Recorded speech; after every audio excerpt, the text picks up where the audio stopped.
kidnapped a fucking vampire. Thank you. Nice. 30 Days of Night. Incredible film. Very cool. Have you seen it? No. I have not. Well, it's one of the brand. main influences for Abigail, apparently, according to your director. So Oh. you need to see it ASAP. They did not make us watch that movie, but now we will. Yeah. Shark tooth vampires ripping people's throats out, you know? We have shark. It's kind of shark. Would you say We did have shark teeth. Yeah, you guys look like kind of what these guys look like. Yeah. I was really hoping for like a Twilight vampire situation, and it's not what I got. With the fangs, or Yeah. in general? In general, for you me. were hoping for some sort of Specifically. romantic. I was just wanting to liaison. look better, you know? I mean, what was wrong with what you look? I mean, No, I look love you've never looked better. But the fangs are. Probably It's not. like, I guess it's a big question each time you do anybody makes a vampire movie. It's like, what are the fangs going to look? Oh, I ask every time I interview And someone it's about like- vampires. I'm like, so why did you fangs versus shark's teeth versus? It's always so Yeah, interesting. or like a hybrid, or you know, Yeah. and there were lots of different. They had a few different versions that we sort of looked at and tried, and they were all uncomfortable. I think we went for the gore.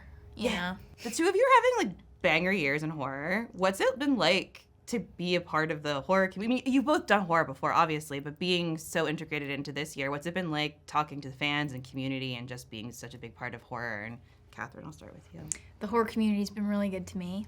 I think my first horror film I was 14, Paranormal Activity 4. That's right. I always forget you're my favorite franchise. And it was my first leading film, and it was all improv. You know, I didn't know what I was doing. And that's fandom has stayed with me through Supernatural and just grown. And it's funny because, like, we're all weirdos and, like horror films, and yet we're, like, the nicest people. You know what I mean? It's kind of like Matt and Tyler, right? Like, they're the sweetest people, and yet the creepiest, for sure. Yep. Weird. Something's wrong. So I feel like the reason horror does so well is we're all... as a community, like just humans, we all know what it's like to be scared, you know, and I think that's why we like it. That's why we go to Universal Horror Nights and stuff. Like, we don't have a rom-com horror nights, you know, we only have horror nights. So I'm pretty grateful to be part of the community, and I hope I get scarier. Hell yeah. What has your experience been like? It's been wonderful. I've always loved watching horror, and so to get to make them is fantastic. And I think, like Kathryn said, it's a very loyal fan base, very enthusiastic. And so if you make one that freaks people out, they're going to remember that for a long time. And Guests will never leave you.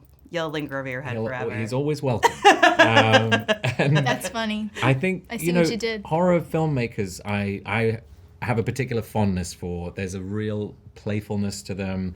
I think within that genre, there's a certain set of rules if you're coming at a vampire movie or whatever it is, home invasion. There's certain tropes that you come to expect, and they're always trying to subvert those. And they have a dialogue with each other across their movies, and so they're very, very sweet, funny people very often, whether it's Adam Wingard or Gareth Evans or Radio Silence, they're all sweet guys who make very fucked up things on screen.